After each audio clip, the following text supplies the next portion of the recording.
Hi y'all, Sam here, lead teacher of ARC 201. This video will introduce you to the third and final project for this course. I will lay out the project at a high level. I will introduce the new learning you need to be successful for this project, and I will show you how to get started. Project 3 prompts you to design a water storage facility in the Seattle area. Although it seems like the Pacific Northwest has an abundance of water, the climate here is changing, and with it our access to clean water. Climate change is a global crisis, but crisis is opportunity to the designer. As you saw in the earlier video on culture and the built environment, designers can shape culture by reimagining the built environment. In that same vein, this project is not just asking you to design a facility that holds water, it's asking you to design a place that holds the idea of water. Use this project to shape our water culture by changing how we behave around water and thus our ideas about water. Get the visitors to your project to appreciate the beauty and preciousness of fresh, clean water. Get them thinking about it so that when they go home and they take their next hot shower, they imagine themselves engaging with a much larger water system. To come up with ideas for your water storage facility, you will again engage in a design process that involves exploring and developing ideas through drawing plans, sections, axons, perspectives, and diagrams. The new tool here in your tool belt will be digital modeling in Rhino. We've curated a playlist of resources that will teach you kind of the foundations of modeling in Rhino. And then we'll also have Q&A sessions in class to help you reinforce those skills that you're learning. Just like in Project 2, this exploration and development process will lead you to create a main idea and an internal logic that will bond together all the architectural aspects. As you read through all the learning objectives for Project 3, you'll notice that most of them are pretty familiar. Project 3 gives you a chance to work on many of the same learning objectives, but with a more complex set of problems to address. It builds on the foundation set by the first two projects by adding two new architectural aspects. The two new aspects for Project 3 are site and program. The site and program of a project give you as the designer something to respond to start to design all the other aspects, the earth and sky, space and form, circulation, and daylight.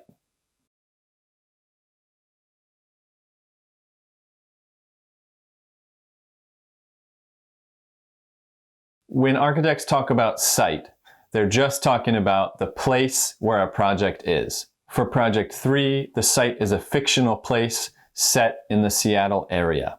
The site is a hill, it's sloping to the south, it's got flat spots at the top and at the bottom.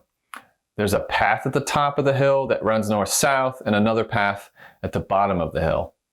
For this project, this site determines three main things that you as the architect need to respond to. It determines the topography. Topography is the form of the Earth's surface. Architects and engineers show topography in plan as lines called contours that represent elevations. We show topography in section as a line representing the surface of the Earth that connects all of these elevation contours together. The site also determines the daylight. The specific place on the globe and the orientation of the features of the site in relation to north determine how the light from the sun illuminates the site throughout the day and throughout the year. These first two site conditions, the topography and the daylight, these determine how you start to respond to the aspect earth and sky.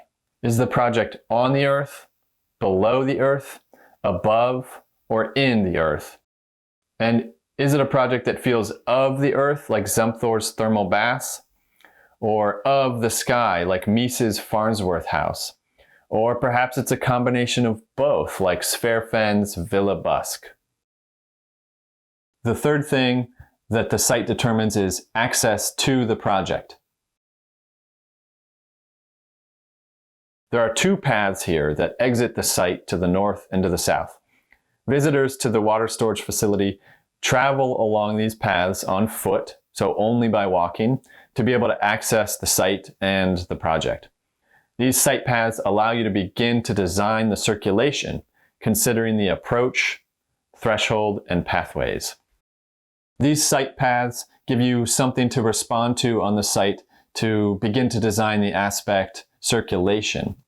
The main thing that they allow you to respond to is the approach to the project. And then from there unfolds the threshold into the project, and then the pathways in and around the project, and then back out to the site. Program. Program is what people do in a space, or what the space is used for. For architects, program is simultaneously two things. First, it's what the project is at a high level. It's a school, it's a library, it's an apartment building. In this case, it's a water storage facility. Program is also a list of different types of spaces and their general size requirements that are needed for this larger program. So if it's a school, say for 500 students, that program list might include like 20 classrooms for 25 students each, and then office space, and then a gym, and a cafeteria, and so on until you fill out everything that's needed to make that school for 500 students. So in this case, for the water storage facility, we have two main program elements on this list. The first is an enclosure or enclosures for 200,000 gallons of water. Don't worry about the most efficient shape. Focus really on the composition, considering the form, space, scale, and the idea. Assume that the water comes from a reservoir off-site and it's supplied through a pipe. 200,000 gallons of water is a lot of water. We don't expect you to instantly understand how big that is, the scale of that. So take a look at the volume examples on the prompt, and they help you give a sense of the scale in comparison to a human figure. So when you're working, start to consider this enclosure of water, or these enclosures of water, and how they relate to the humans that are going to be visiting this place. The other item on this program list is a way to interact with the water in a meaningful way that includes a way to see the water and a way to collect the water. We are intentionally leaving this a bit vague. It doesn't say design a classroom for climate and water education. It doesn't say a bathhouse, or it doesn't say a swimming pool, or a marine biology lab that's also a fancy restaurant. This is actually a real project in Norway. This intentionally vague part of the program prompts you to imagine what this meaningful interaction with water is, and how it relates to your larger ideas about water, and how you're using that to shape culture. Okay, so the site is set, the program is set, kind of, and you've made this collage that started your abstract thinking process about water and culture. With these aspects set and your collage thinking pretty fresh, you put on your designer hat and you respond to all that by starting to design the other architectural aspects. This should be a piece of cake, right? No, I'm kidding. I know it's challenging. We've made it challenging on purpose because that'll push you to make an amazing project. But getting started can be hard. It's always hard. It will always be hard. But let me just walk through what I might do to begin here. So I've looked at the site a little bit. I've studied what's going on here. There's a slope. There's these pathways. I'm kind of thinking about north, south, east, west. I'm thinking about how the topography changes and how a project could sort of sit in different places on the site. I know the program I'm thinking about that. It's got to be this big volume of water, and people have to come and engage with this water. They have to be able to see it. And there's got to be some place or places where they can actually collect the water. I don't know. Are they going to use a bucket? Are they bringing a hose? Are they just come with a cup or a thermos and they just fill up some nice fresh water? What is this point where they actually connect with the water and they can see it come out of something? They can see it come out. Are they actually witnessing this entire large volume of water as it fills up their cup? Or is it this really small, intimate moment where they've witnessed that large volume of water, but now we're down at the human scale? I have no idea, but I'm letting all that stuff sort of swirl around, percolate, these initial thoughts on the human experience of the architecture here. I also made a collage. I have this abstract thinking about water and culture and the built environment and what my stance is, what I think about all this, what my values are around water and around how we use it. So that is starting to organize my conceptual thinking, some kind of main idea that I might be able to pull out that will organize the architecture. Even though I'm doing all this thinking and I'm letting all these ideas swirl around, I'm still just staring at a blank page in my sketchbook.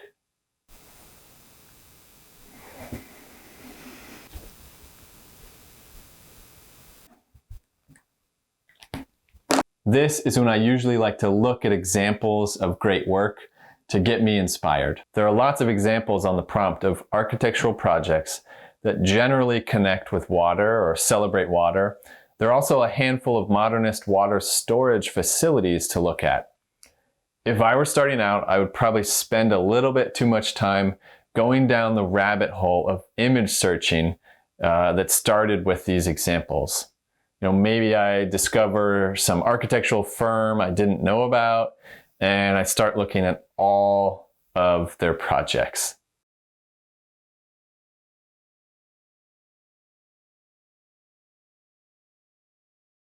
Okay, pull yourself out of that rabbit hole.